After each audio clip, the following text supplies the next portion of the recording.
आज बजट 2026 वित्त मंत्री निर्मला सीतारमण के द्वारा पेश किया गया, लेकिन बहुत सारी उम्मीदें थी।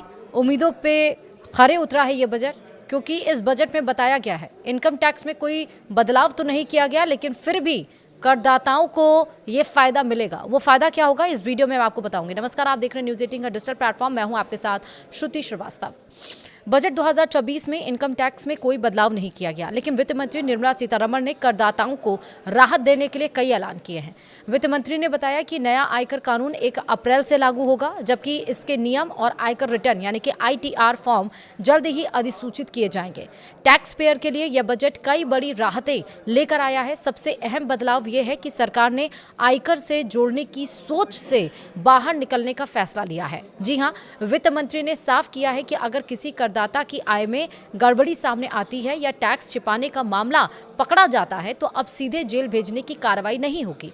ऐसे मामलों को जुर्माना भरकर निपटाया जा सकेगा। यह व्यवस्था 1 अप्रैल 2026 से लागू होने वाले नए इनकम टैक्स एक्ट का हिस्सा होगी। वित्त मंत्री ने 30% टैक्स की घोषणा की है, यानी अब जो अपनी इनकम छिपाता है उसे सजा नहीं मिलेगी, उससे से 30% टैक्स लिया जाएगा। और उसके साथ ही विदेशों में अघोषित संपत्ति रखने वालों को भी राहत दी गई है। वे अगले 6 महीनों के भीतर डिस्क्लोजर स्कीम के तहत अपनी संपत्ति का खुलासा कर सकते हैं। विदेश यात्रा या बच्चों की पढ़ाई का सपना देखने वालों के लिए भी बजट खुशखबरी लेकर आया है। पहले विदेश टूर पैकेज, शिक्षा और इलाज पर लगने वाला TSS 5% से लेकर 20% तक था, जिससे खर्च काफ़ी बढ़ जाता था, लेकिन अब सरकार ने इसे घटाकर सीधे 2% कर दिया। यानी पढ़ाई हो, इलाज हो या विदेश घूमने का प्लान, अब जेब पर पहले से कहीं कम बोझ पड़ेगा।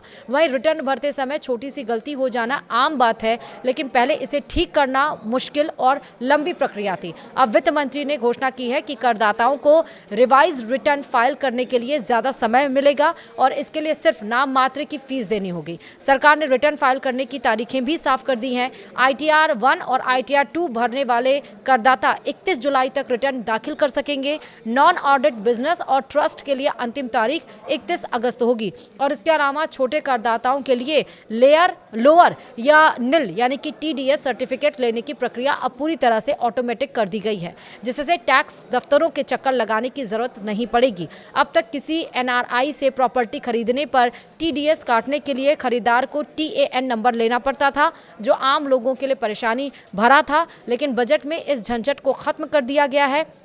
अब खरीदार बिना TAN लिए सीधे TDS काट सकेगा। इसका मतलब ये है कि निवेश करना और भी आसान हो गया है। साथ ही जिन निवेशकों ने कई कंपनियों में निवेश किया हुआ है, उनके लिए फॉर्म 15G और 15H की प्रक्रिया भी आसान बना दी गई है। अब डिपॉजिटरी ये फॉर्म स्वीकार कर सीधे संबंधित कंपनियों तक भेजेगी, जिससे निवेशकों का काम घर बैठे पूरा हो सकेगा। और इसीलिए ये बजट उनके लिए काफ़ी ज़्यादा फायदेमंद साबित हो रहा है। वीडियो में इतना ही। नमस्कार।